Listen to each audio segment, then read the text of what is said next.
اعوذ باللہ من الشیطان الرجیم بسم اللہ الرحمن الرحیم۔ جناب رسول خدا صلی اللہ علیہ وآلہ وسلم کچھ لوگوں میں بیٹھے تھے تو آپ نے فرمایا اگر آپ چاہیں تو میں آپ کو گناہان کبیرہ بتاؤں، یعنی بڑے گناہوں سے آگاہ کروں۔ لوگوں نے فرمایا جی یا رسول اللہ آپ فرمائیے کہ بڑے گناہ کون ہیں؟ تو پیغمبر اسلام نے فرمایا کہ پہلا گناہ ہے کہ اللہ کا کسی کو شریک ٹھہرانا، یعنی جو کام اللہ کر سکتا ہے ہم کہیں کہ اللہ کے علاوہ وہ شخص بھی کر سکتا ہے، فلاں بندہ بھی کر سکتا ہے،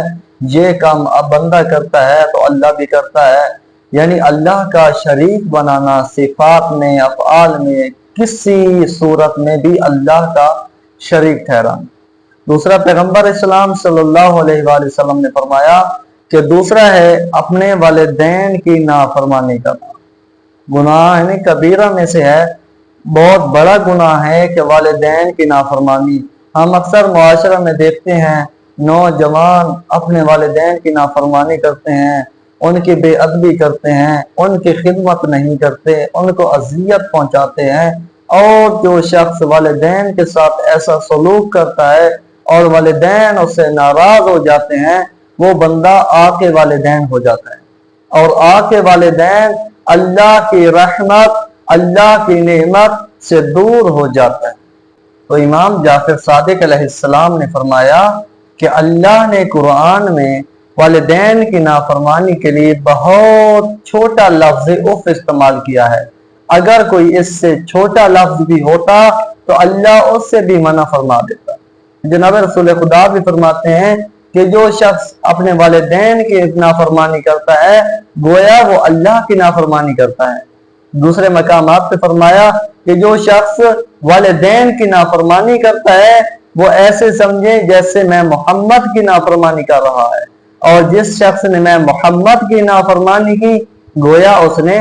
اللہ کی نافرمانی کی، اور جس نے اللہ کی نافرمانی کی وہ ملعون ہے، وہ جہنمی ہے۔ اور فرمایا کہ جو والدین کا نافرمان ہے وہ آقِ والدین ہے، اور آقِ والدین جنت سے 1000 سال مسافت، یعنی انسان 1000 سال سفر کرے تو جتنا فاصلہ طے ہوگا تو جو والدین کا نافرمان ہے وہ شخص جنت سے اتنا دور ہوگا، یعنی جنت اس کے نصیب میں بھی نہیں ہوگی، اور جنت تو دور کی بات جنت کی خوشبو سے بھی اتنا دور ہوگا۔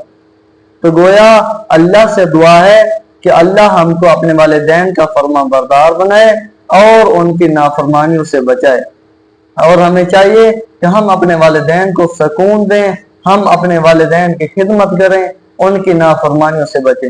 انسان جتنے بھی نیک کام کرے، حج پہ جائے، عمرے کرے، زباری کرے، صدقہ دے، خیرات کرے، نمازیں پڑھے، روزے رکھے، زکوٰۃ دے،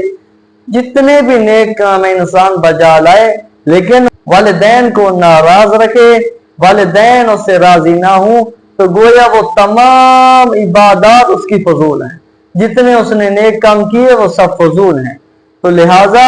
واجب ہے کہ اپنے والدین کی فرما برداری کریں، ان کی خدمت کریں، ان کی اطاعت کریں، والدین چاہے جیسے بھی ہوں ان کا اعمال ان کے ساتھ، لیکن ہم پر واجب ہے کہ ہم ان کا احترام کریں۔